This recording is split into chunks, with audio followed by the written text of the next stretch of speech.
happen to see what I named for the episode? No, I haven't clicked that link yet. Okay. What do we got? Oh, you already started the episode, you jerk. Yeah, told you I was gonna. Psych, we are now all DBZ Dokkan battle all the time. Yeah, surprise. LOL. It's funny because the tournament's going on right now, so that's literally all I'm doing. My eyes are going to be down here the entire episode, and I'm not even ashamed. Hard same.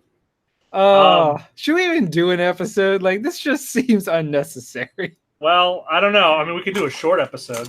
Yeah, let's do a short episode. All right. Let's promise to not play the tournament while we're doing this. All right, I'm watching you. Yeah, we're the only other person here. I promise. Yeah, promise. You dick. What? You dick. What? I promised. Okay. I am not playing the game. You're not right here. Your eyes are so shifty. That's How just do you even live with yourself? I don't know, man. All right. It's not easy. Well, I mean, there's not a whole lot we can go on this week. Hey, happy 4th anniversary to Dokkan Battle. In 3 days. Well, yes, and also happy birthday, America, tomorrow. Well, we led with the more important one. Well, yeah, the one that means more to me. Exactly. I mean, thank you for giving me the day off work, so I can sit around and goof off and eat candy. What our forefathers fought for. Is that your 4th of July tradition to just eat candy? I don't have candy. That's just whenever I goof off, I say goof off and eat candy. That's weird. I don't have a tradition for the 4th because no one does anything. I mean, this is the first year in like 4 years I haven't been working Anime Expo because that's always 4th of July weekend. Yeah. I mean, it's also a Thursday, so it's a very odd day to schedule it because you don't want to go too hard on your partying because you probably have work on Friday. Yeah, you got off Thursday, but you're not off Friday, suckers. Yeah, so oh well. So yeah, all right, Chris, we were watching the weirdest movie. What? All right, Saki and I went to Redbox because we were bored, and we are like, let's see what they have. Sure. And a movie popped up into my view, which I remember seeing as one of the, have you ever just you've seen a movie come out and you're like, you know what? That's a Redbox film or that's a Netflix movie. It's like, I'm not going to pay to see you in theaters, but I'm intrigued enough to eventually watch you should the opportunity arise. Callie and I are those obnoxious people at the movie who whisper each other's like, we should see that in theaters or we'll wait to watch that. Yeah, exactly. That's what Saki and I do that all the time when previews come on. Yeah. And I'll look at her and be like, no, we are definitely going to go see the oddly appealing Bruce Springsteen movie. Yeah, kind of. I'm intrigued. Is that movie not weirdly appealing? It pushes none of my usual buttons. It's some weird, I don't even know how to explain it. It's a coming-of-age movie set to the music of Bruce Springsteen with a Pakistani family. Yeah, none of that rings any, checks any of my normal boxes. It's not even a comic book. And yet, I see that trailer, and I'm like, I would watch you. It looks very charming, so we'll see. But anyway, so the movie we got was Bad Times at El Dorado. I remember El Royale. El Dorado. El Royale. I remember that trailer. Yeah, it's fucking weird, man. Yeah. I mean, we still have 45 minutes left because then you messaged me and you're like, man, it's time to do the podcast. Were you really watching? Because that seemed like you were just playing the tournament. It's both. I can multitask. No, you can't. Yeah. I'm real good. No, you can't. So, I mean, all right, what do you want to talk about? Well, I mean, I guess we could talk about comic books. I didn't read any this week. Well, okay, how about we talk about the fact that The Walking Dead just ended? Yes, that's it, and with no fanfare. No, and that there are other issues. There were other issues solicited, and then Monday afternoon, the statement came up as yeah, this is the end of The Walking Dead. Yeah. Is there a reason? I didn't follow this at all. It was just apparently out of nowhere. Surprise. And it's like a triple thick, it's almost a graphic novel length. Yeah. So I feel No, like whatever issues were solicited were just combined into one. and to be perfectly frank, I've never read the Walking Dead comic besides the first trade, and it never grabbed me beyond that. So I don't know where the story ends or how it ends. But the statement is very vague. It's just like, it's like I got to tell my story for 190 issues without anyone telling me anything, and we got to move on at some time. So I mean, I guess, but what is it with Kirkman and ending his books at the weirdest fucking numbers? he was 7 from 200, a perfect 200 run. Exactly. And he was 4 away from ending Invincible at 150. He ended at 146 and 193. You know what? I don't have any hard evidence because I didn't look into this any deeper, but it feels like that his TV stuff is just becoming too big for his comic stuff. Yeah, I think he's too occupied with that. So okay. Speaking of people that his comic books play second fiddle to TV shows, sure. Mark Miller just announced released his new series. What is it? So after Chrononauts and Huck, he just recently finished Prodigy, and he's releasing another series that came out today called Space Bandits. Okay. I picked it up on a lark, haven't read it yet. Yeah.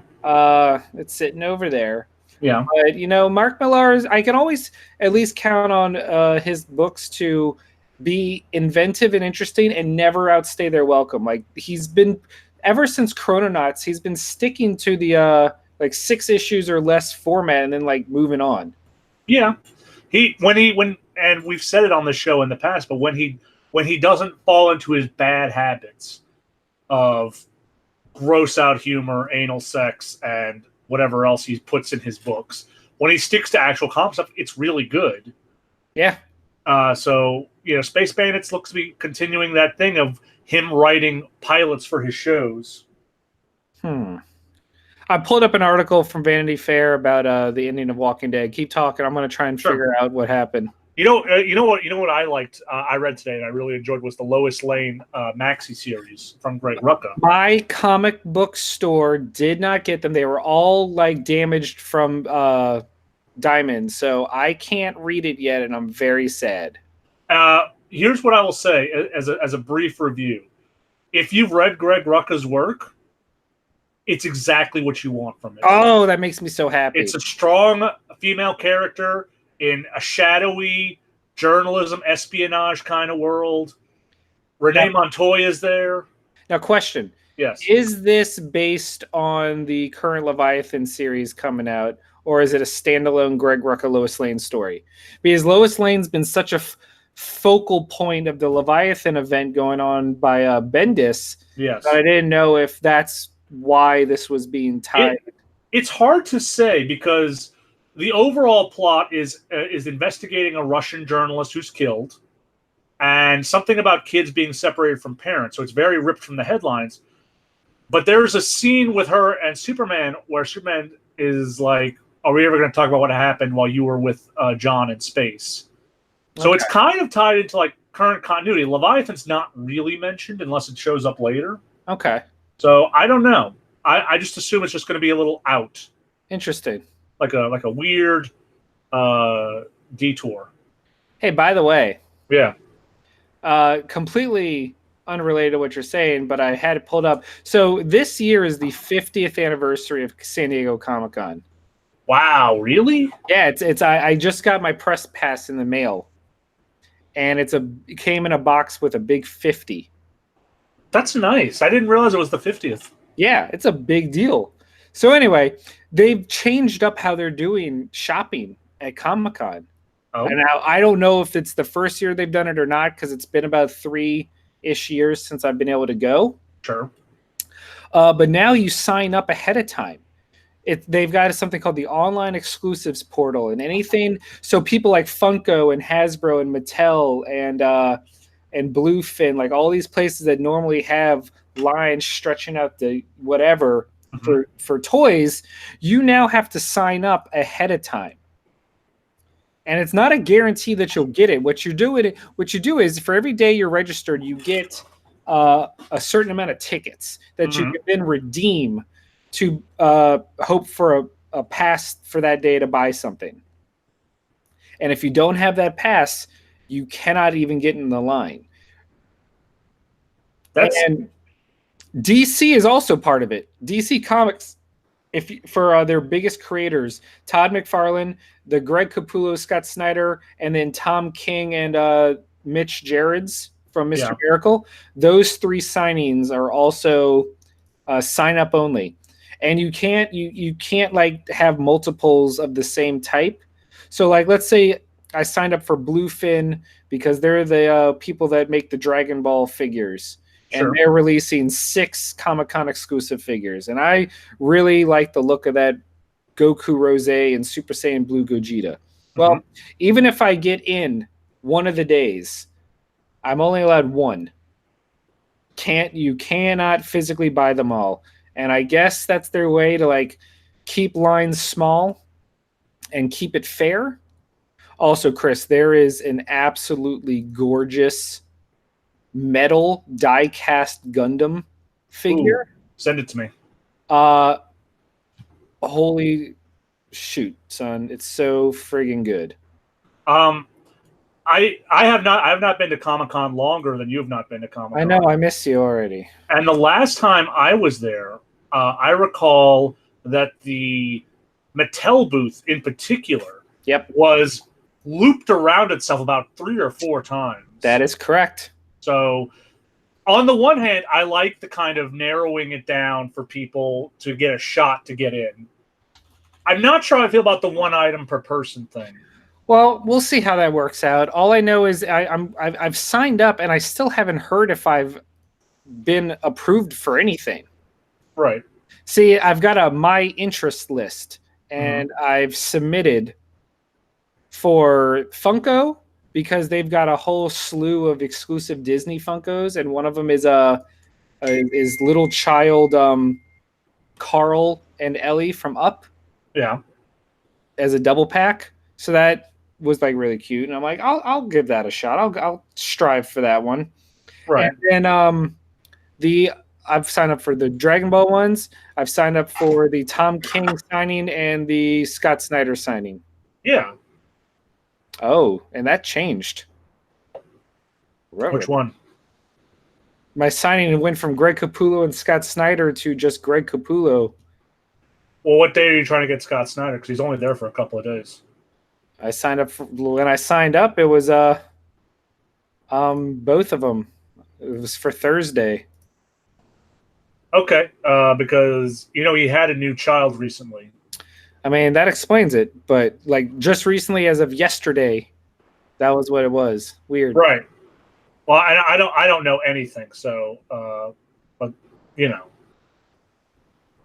All right. Oh, here we go. The random selection process for exclusives will take place 72 hours after signups close. So I guess I might as well go use the rest of my credits. I mean, this new system, you might as well. Yeah, maybe I can add like multiple day of the same. I don't know. It's weird. Like I said, I'm learning as I go. It's all brand new. Higgity piggity. I mean, I appreciate their efforts to kind of shake things up. I mean, there's no easy way to do it. No, it's too big. San Diego are absurd, and even that first year we went before Twilight made San Diego what it is today. And how fascinating is that story? Knowing that the reason San Diego is the massive pop culture Hollywood centric thing it is today is because of fucking Twilight, of all things. I occasionally think back to that first year we went and how easy it was for us to get there and get tickets. We decided to go like 2 months ahead of time. Yeah. Like it was disgustingly easy. Yeah. We didn't think anything of it. We're like, hey, we should try to go to Comic-Con. Oh, man, they've got tickets available. And there's a hotel nearby and there's a flight. Well, let's go. Fuck it. And then the next year's like, you have to have like 3 forms of ID and a blood sample and stand in this line in the sun. Yeah. Oh my God. Do you remember how much I went through to get those different colored exclusive Green Lantern figures? Oh my God. Every day was a different Hal Jordan. Yeah. The one you got me, still up there. Oh man, I went through so much. Okay, trying to pull it up. Here, I'm going to send you the link to Okay. the Bluefin page, All and right. you'll be able to see the Dragon Ball figures too. But scroll until you get to the Gundam. Like, there's a couple Gundams, but you'll know which one I'm talking about. It's the Yes. very last one, Metal Build Strike Gundam. It looks so pretty. Okay. So I like these Street Fighter figures. Yeah, you know, Oh, I like the Kid Goku. right? The Kid Goku's pretty dope looking. It's cute. You got the Gohan, you got a Rose, Frieza. Rose, and Blue Gogeta are very cool looking. Exactly. See, you get it. I got it. I'm with you. You're picking up what I'm putting down. Now Oh keep. wow, a tall geese. Yeah. Nice. Wait, is this at the Gundam Astaroth? Nope. Keep going. Okay. I said it's the very last one. Doop, doop. The mechanical clear? No. Keep Okay. going. All right. All right. All right. It's after the Godzilla, the one that I'm going to get you. Oh. Oh my. Let's get a screen share of that so everyone can see it. Yeah, that might help. Screen share, son. I'm working on it. Hold on. One moment. All right, here we go. It's me. Yeah, look how pretty that fucker is. Oh, what a beauty. And he's made of metal, not plastic. Oh my god. $160 though. Yeah, but small price to pay, I assume, for exclusive Gundam merch. I don't know. Apparently, there's some big Gundam event going on this year at Comic-Con. Like, just like Godzilla is celebrating an anniversary, Gundam's doing some big thing too. Well, I think Gundam, yeah, no, the Universal Century War is 0079, so it came out in 1979. So there you go. Yeah. I completely forgot this was the anniversary year of Gundam. Yeah, they're going hard. Well, they have to. Like you only turn 40 once. Yeah, fucking 40 years of Gundam. Yeah. 40 years of weeaboo mecha goodness. I wonder if Japan has anything planned. Oh, I'm sure they do. I'm sure. I don't know when Gundam originally came out though, so have you introduced Saki to Evangelion? No, I don't think I'm gonna. Right. Like at all? I would love to see her take on it. I would too, but can you imagine the hard sell of even trying to do that? No. I haven't even mentioned it to Callie. Like I don't think it's a good maybe idea. when the final part comes out and it's actually done. Yeah. I don't know, man. I can barely rewatch it. Well, I'm curious because I know the big controversy is this new dub on Netflix. Correct, the new voices. And I think you and I both grew up with the original dub. So I want to see how it is, but I have not been able to bring myself to try it yet. That's fair. I just don't care enough. There's too much to watch. Yeah, there really is. It's kind of exhausting. I don't know, man. I'm like Young Justice. Young Justice came back yesterday. Yeah, and I'm holding off. I really want enough episodes to build up, so I'm not just desperately waiting. No, yeah, I agree. Wait, what am I doing? I should be playing this tournament. Stop distracting me with your bullshit, Chris. Yeah. What else we got? What else are we talking about? I mean, there's not a lot. I mean, we talked about The Walking Dead. We talked about our comics as much as we could. Yeah, I mean, it's one of those just like there's slow ass weeks sometimes. Like there's that not even much has happened in the video game industry. Nothing actually came out this week. No, I don't have anything coming out until Ultimate Alliance. Really? Yeah. That made me too. That's in 2 weeks.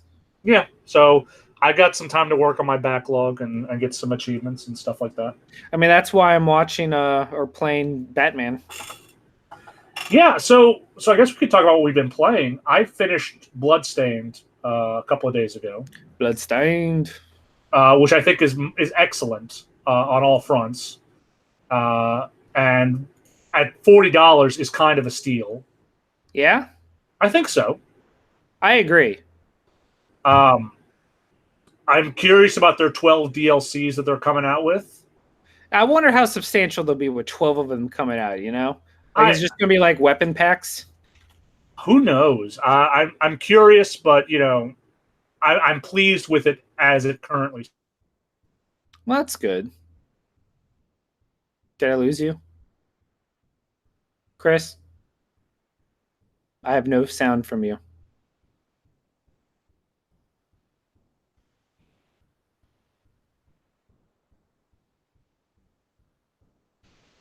I got nothing. You went straight silent. I mean, it could be on my end, but I don't think so. Oh, you're back. Okay, that was awkward. Well, that was weird. I don't know what happened. Yeah, and you've been playing the Telltale Batman. I have, but before that, I beat Plague Tale. And right, my goodness, I saw a little bit of it on a stream, and I didn't think a whole lot of it after that. So good. Yeah, like it's one of those games that's low budget. You know, like it's the definition of a AA game. It's not indie, but it's nowhere near a AAA title. sure. But the story was so good, and the acting was so convincing, and the puzzles were really well thought out. And there's just something really cool about this really tense tale being told about the Black Plague era of France. Not a period you see a lot of. No, it's really not. And it was just a really damn enjoyable game. Like, it was one of those rare games where Saki was so engrossed in the story that I wasn't able to play when she wasn't there. Like, that hadn't happened since God of War and Spider-Man and Days Gone. So, well, that's a pretty ringing endorsement, I think. Yeah, I think if you ever find it on Game Pass or whatever, give it a shot, man. If it's ever like, I don't know, but I really think you'd like it. Okay, I'll keep an eye out for it. Gangsta. I've also been playing. I've wrapped up a lot of Arkham City. Okay. A lot of trophy hunting and doing the Harley's Revenge DLC, which I just finished a little while ago. Nice. So, still a great game. Oh, we got Doug in chat. He said, Hey. No love for Astral Chain. Astral Chain's not till August, so Marvel still comes out before it. Yeah, I looked at Wikipedia's 2019 in gaming a little while ago because I do it pretty much every week to see what's coming out, and I couldn't find anything that caught my interest until Marvel. I mean, I'm the same way. I've got Marvel as my next slotted purchase, unless like some surprise indie catches my eye. Sure. You never know. Maybe you never know what'll shadow drop on the Switch or whatnot. You know what's crazy though is I was going through my play log for this year, and I've only played 3 games now since I started playing Batman on the PlayStation 4 this year. We are now more than halfway done the year, and the Switch has, in 2019, completely overtaken the PlayStation for me. Last year, it was very PlayStation heavy because there were so many exclusives coming out, like big titles like God of War, Monster Hunter, Spider-Man, what have you, Red Dead, whatever. Yeah. But this year, I played Kingdom Hearts at the start of the year. Then there was nothing until Days Gone. Yeah. Then I did Plague Tale, which was a surprise game. Like, I think Plague Tale so far is my Astrobot of 2019, like that big sleeper hit, come from nowhere game. Right. And now I'm just playing Batman Telltale because I never got around to it a couple years ago. But every other game I played this year on my list, outside of Crackdown 3, has been a Switch game. And I find that fascinating how fast that shift has occurred. Yeah, it is. And, you know, I don't know that we ever expected the Switch to get this kind of Support? Yeah, that too. I mean, like the kind of permeates through everyone's culture. The Switch has become like, if your game doesn't at least come on Switch in some form, Like, get the fuck out of here. Like, what are you even doing? Right, and it's so weird because we've been conditioned since the N64 that third-party developers are just going to ignore Nintendo, and you're going to buy their systems because Nintendo games are really good, and maybe one or two other games a generation. And now there's too many big games coming out, and only half of them are Nintendo. Not to mention a wide variety of old games find new life on the system. Yeah, like the Final Fantasies. I watched a guy play Final Fantasy, I believe 8 or 10 on the plane while we were going. It wasn't 8. Remember? No. Yeah, you're right. It was 9 or 10. I think it was 9. There's just something really cool about being able to, now that Final Fantasy VIII Remastered is on the way, being able to play 7 through 12 on the Switch to go with their Ultimate Editions. Hopefully one day they'll release 1 through 6. I'm going to keep pushing for it every year at E3 until it happens. Give it to me, Square Enix. Just give it to me real good. And Chrono Trigger. But I mean, like the game Doug mentioned, Astral Chain, that's a huge action game coming up from Platinum. Yeah. But Nintendo's been pushing that like crazy. Then there's that mech combat game, Daemon X Machina. You have Marvel Ultimate Alliance 3, which who saw that coming as a Switch exclusive? I had made peace that Marvel Ultimate Alliance was dead. Exactly. Like it was just one of those things where we were like, I guess it's never coming out. But like, okay, so I mean, this year the Switch is getting Pokemon Sword and Shield, which you already know is going to sell ungodly amounts of copies. You've got Luigi's Mansion 3, Fire Emblem, Marvel Ultimate Alliance. This year we got Bayonetta coming out eventually. Who knows? And I mean, that's the thing. Like all these big games coming out this year. Hold on, I pull it up right here. GameSpot just did the best Nintendo Switch exclusive games going up to July. You ready for a list to cap off the episode? Yes, by all means. So this is GameSpot's top Switch games, Switch exclusives so far in the system's history. So the real question is, Chris, what's number 1, Breath of the Wild or Mario Odyssey?